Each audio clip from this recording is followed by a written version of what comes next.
Good happy Friday morning, February 4th, 2022. I'm Riley King. Welcome to your Friday morning news update right here on the Riley King Radio Network. Let's get started right now. First up, road crews asking drivers to stay home if possible during storm. Let's take a listen to that video from WMUR News 9. Celebrate Valentine's Day for less with Kohl's. Get 65% off jewelry, 25. Here we go again, only this time the bulk of the snow will fall in the northern parts of the state. This is the scene tonight in downtown Hanover with flakes blanketing Dartmouth College. It's only been days since the last one, but plow drivers have to be ready for more long hours. It's reasonable for someone to work 16 hours, have 8 hours off, and then work another 16 hours, and then be in a sidewalk plow, and then they get to go home and shovel their own driveway. So, tough work. Concord will have a full crew heading out at 4 a.m., 23 pieces of equipment handling 220 miles of roads in the city.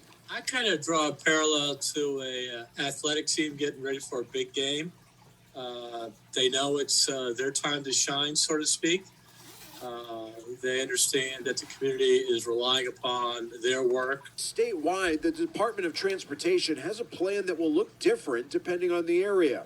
Snow, rain, and sleet will make for a difficult morning commute. I think anytime you have mixed precipitation with snow and rain, we know that the temperatures are supposed to dip down below freezing again. That can create the worst travel condition, which is ice. It'll be a long day of cleanup, but crews say they'll be ready. This is what we do. Winters are winters in New Hampshire, and we step up and rise to the challenge. Most importantly here, officials emphasizing if you can stay home during the storm, do so. It'll only make their jobs easier.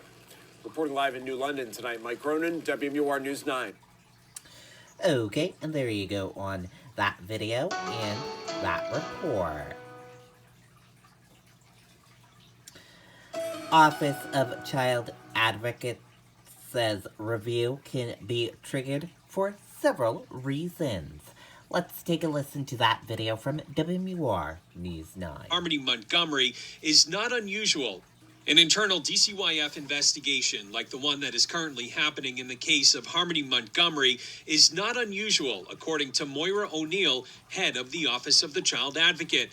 They're actually known as critical incident reviews. So it may be the death of a child, it may be a missing child, it may be a child who's been absconded, it may be a parent death, or a serious injury, and there's also one that's called a media event. A briefing obtained by News 9 Investigates shows that a critical incident review looks into DCYF's immediate response to determine the subject child, if alive, is safe, siblings and family are safe, and resources have been activated and immediate needs are understood and met.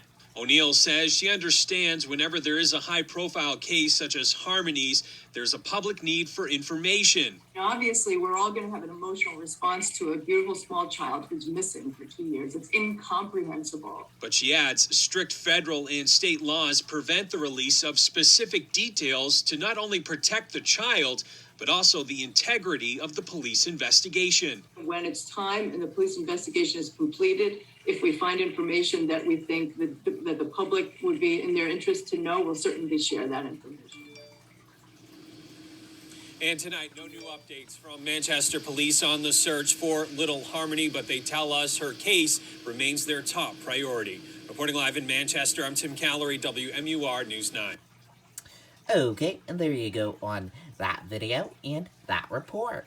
Man charged after report of shots fired in Manchester. Let's take a listen to that video from WMUR News 9. Right now in Manchester, police have arrested this man, 25-year-old Jason Bork, in connection with yesterday's shooting on Amory Street.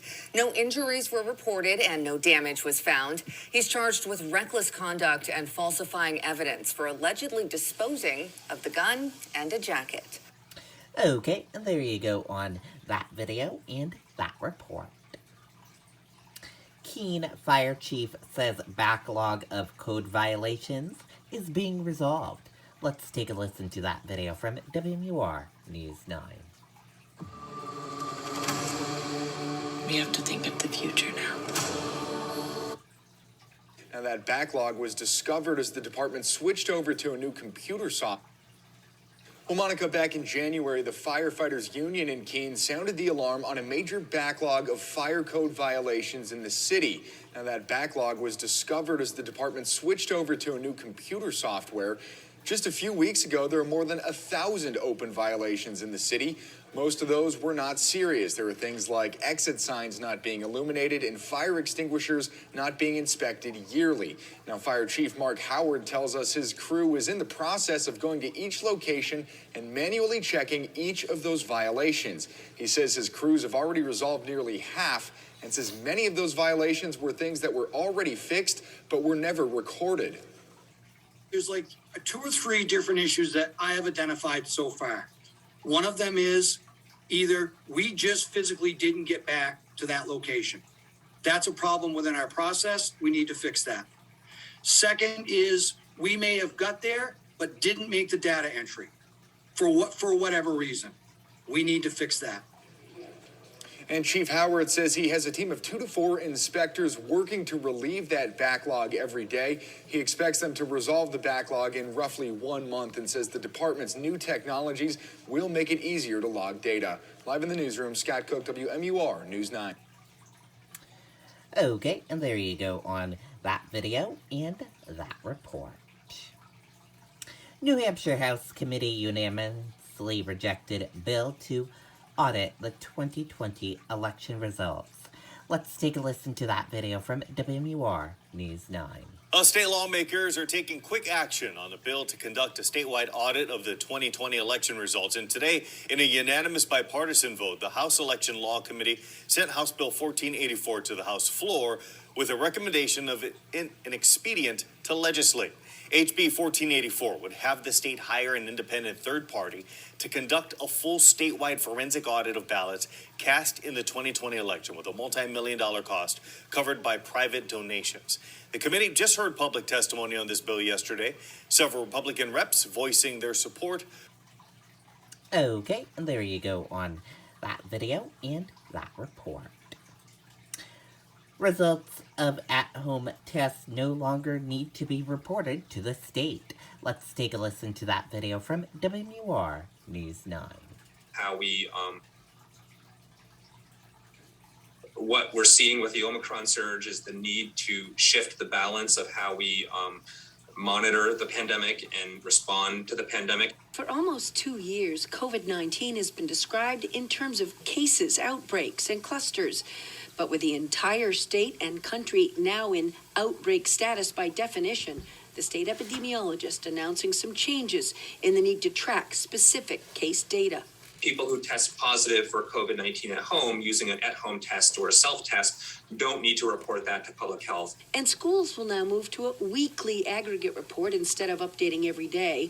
Dr. Chan says getting the data is labor intensive, and having it won't change precautions already in place. But the state will still get results from labs and watch for trends. We expect COVID-19 to continue to spread and continue to circulate. But what we hope and expect, and what we believe we're seeing now, is that as population immunity increases, disease severity will decrease. The important metrics, hospitalizations and deaths, both still high, confirming ongoing risk, but trending down this last week. I think there is some evidence that community transmission may be decreasing. The severity of disease with the Omicron surge is decreasing, and I think this is hopeful news. He does emphasize, though, that the surge is still going on, and at this point in the pandemic, we still need to take precautions, and that includes vaccinations and boosters. Reporting live, Jennifer Crompton, WMUR News 9. In America. Okay, and there you go on that video and that report. New Hampshire Senate Republicans approve amendment to ease pre-abortion ultrasound mandate. Let's take a listen to that video from WMUR News 9. At the beginning. State Senate Republicans are backing a change to the new abortion laws that took effect at the beginning of this year, clarifying the ultrasound mandate that some doctors said would require a medically unnecessary and invasive transvaginal procedure prior to even the earliest first trimester abortions. We listened, we heard their voices, and the amendment reflects what they've asked.